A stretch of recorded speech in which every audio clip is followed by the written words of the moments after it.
ఎన్టీఆర్ ప్రస్తుతం బాలీవుడ్ మూవీ వాటర్లో నటిస్తున్నాడు. అయాన్ ముఖర్జీ దర్శకత్వంలో తెరకెక్కుతున్న ఈ సినిమా షూటింగ్ శరవేగంగా జరుగుతుంది. ఎన్టీఆర్ మొదటిసారి బాలీవుడ్లో నటించనుండటంతో ఈ సినిమాపై భారీ అంచనాలే నెలకొని ఉన్నాయి. గతంలో వచ్చిన వార్లో హృతిక్ రోషన్, టైగర్ ష్రాఫ్ కలిసి నటించారు. ఇప్పుడు హృతిక్తో కలిసి తారక్ నటిస్తున్నారు. ఇప్పటికే ఈ సినిమా షూటింగ్ చాలా వరకు పూర్తయిందని తెలుస్తుంది.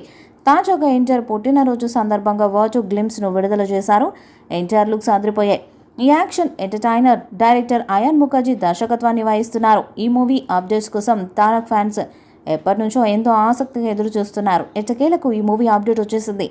మ్యాన్ ఆఫ్ మాసెస్ ఎన్టీఆర్కు బర్త్డే విషెస్ తెలుపుతూ అదిరిపోయే వీడియోను విడుదల చేశారు. 1 నిమిషం 34 సెకండ్ల ఈ టీజర్ ఉంది. నా కళ్ళు నిన్ను ఎప్పటి నుంచో వెంటాడుతున్నాయి కబీర్ అని ఎన్టీఆర్ వాయిస్ ఓవర్తో టీజర్ ప్రారంభమైంది. యాక్షన్ సన్నివేశాలు అదిరిపోయాయి. ఇక ఎన్టీఆర్, హృతిక్ రోషన్ మధ్య వచ్చే ఫైటింగ్ టీజర్కే హైలైట్ అని చెప్పొచ్చు. మొత్తంగా టీజర్ ఈ సినిమాపై అంచనాలను పెంచేసింది.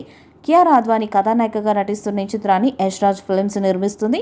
ఎన్టీఆర్, హృతిక్ కలిసి నటిస్తున్న ఈ మల్టీ స్టారర్ చిత్రంపై అభిమానుల్లో భారీ అంచనాలే ఉన్నాయి. ఆగస్టు 14న ఈ మూవీ ప్రపంచవ్యాప్తంగా ప్రేక్షకుల ముందుకు రానుంది. తారక్ను ప్రధానంగా హైలైట్ చేస్తూ వీడియో ఉండటంతో ఆయన ఫ్యాన్స్ వైరల్ చేసేస్తున్నారు. ఇందులో తారక్ కిల్లర్ బాడీకి హృతిక్ రోషన్ లుక్స్ తోడు కావడంతో అటు బాలీవుడ్ను కూడా ఊపేయడం ఖాయమని చెప్పొచ్చు. టీజర్ను చూస్తే భారీ యాక్షన్ సీన్స్తో ఆకట్టుకుంది. ఈ సినిమా 1000 కోట్లు వసూలు చేస్తుందని భావిస్తున్నారు. మరి వాటు మూవీ ఎలాంటి రికార్డ్స్ను క్రియేట్ చేస్తుందో చూడాలి. ఈ వీడియోపై మీ అభిప్రాయాన్ని కామెంట్ బాక్స్లో తెలియజేయండి. ఈ వీడియో మీకు నచ్చితే లైక్ చేయండి, షేర్ చేయండి, కామెంట్ చేయండి. మరిన్ని అప్డేట్స్ కోసం మన ఛానల్ని సబ్స్క్రైబ్ చేయండి. నోటిఫికేషన్స్ కోసం పక్కనే ఉన్న గంట సింబల్ని కొట్టండి.